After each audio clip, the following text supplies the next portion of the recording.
Mas agora abre espaço para falar de um assunto muito importante, porque um caso de malária foi confirmado em Joinville. A paciente, uma mulher, está internada em um hospital particular. Bom, no Brasil, a maioria dos casos de malária se concentra na região amazônica, em alguns estados do Acre, Amapá e Maranhão, por exemplo. A doença é diagnosticada por meio de exame de sangue e não é contagiosa. Mas a nossa equipe foi ouvir de um médico especialista quais cuidados ter. Acompanhe.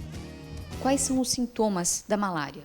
Os sintomas da malária são muito semelhantes ao de qualquer doença infecciosa. Inicialmente, o quadro de febre, que tem uma peculiaridade. A pessoa tem um dia de febre, fica 2 ou 3 sem, depois volta a febre. Quando começa a dar tremores de frio e suor, isso é um dado que chama atenção. Entretanto, o dado que chama mais atenção e que todos devem lembrar é que quando você vai para uma área que tem a malária, obrigatoriamente, quando você apresenta um quadro de febre qualquer, tem que ser descartado malária. Então, na nossa região a gente não tem, mas existem regiões do próprio Brasil, centro-oeste, norte do país, onde você tem uma frequência alta. Visitou esses lugares, voltou com febre no intervalo entre 7 a 21 dias, você deve pesquisar. Mas mesmo distante desse período, é importante descartar malária. Então, qual é a informação que tem que ser dada para o profissional? Se você viajou, para onde você viajou, aí nós vamos analisar a possibilidade ou não dessa região ter malária, e aí facilita muito o diagnóstico. Nós temos 4 tipos de malária. A malária mais comum que nós temos no nosso meio, no Brasil, centro-oeste e norte, é a malária falciparum e a vivax.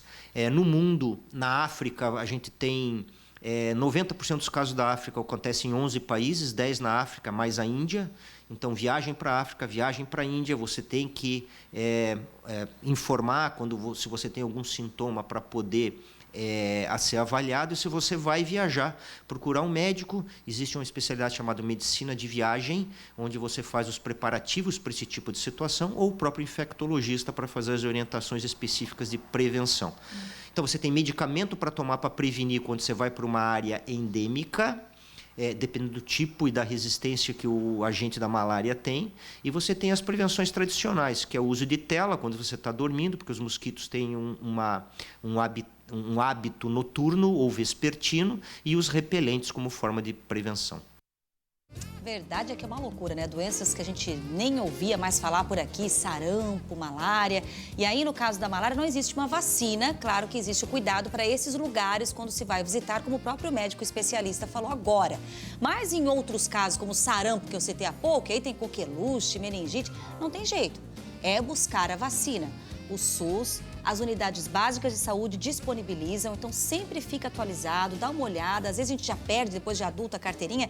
Vai lá na unidade, conversa ali com o médico, com a enfermeira, com quem realiza o atendimento. O próprio agente de saúde pode ajudar nisso para resolver, porque é saúde. Isso é prevenção. São Paulo agora registrou uma morte por sarampo. Não havia há cerca de 2 décadas essa morte no Brasil, e aí acontece agora, então a gente tem que evitar para que um surto não aconteça.